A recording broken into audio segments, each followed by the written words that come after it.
En agosto de 2009, Xiomara debutou como político e está participando na eleição de setembro de 2009 e está queda elegido como parlamentário do país Aruba. E na setembro de 2013, Xiomara está sido reelegido como representante do povo e está volve ao parlamento de Aruba.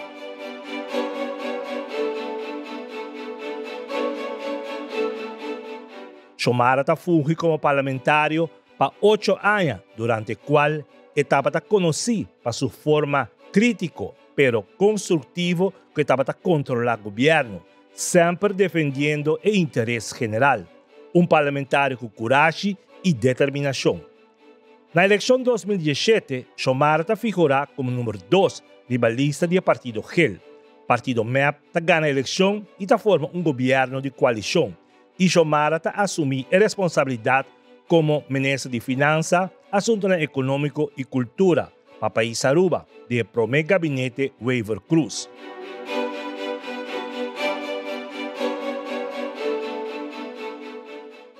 Na 2021, Xiomara participou nas 4 eleições. MEP volve a ganhar a eleição e está back do governo.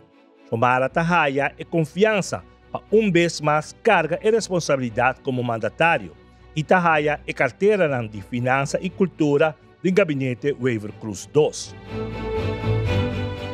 Como ministro, Xiomara riba manejo com dedicação, seriedade e transparência. En sua trajetória como ministro, Xiomara arraia vários retos. Débito astronômico heredar, seguir para uma pandemia devastadora e condiciona imponer para a Holanda.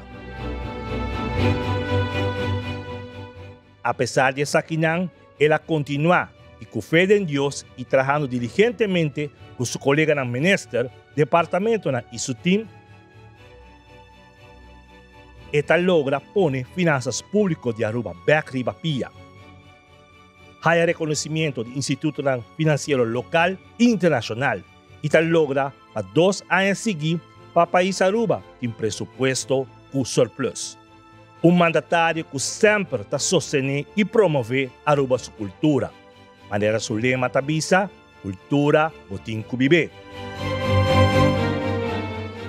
Xiomara é uma pessoa carismática, que trabalha duro, com seriedade e com coração e caráter para o país Aruba. Xiomara Maduro, 15 anos servindo nosso pueblo, para bem e danke.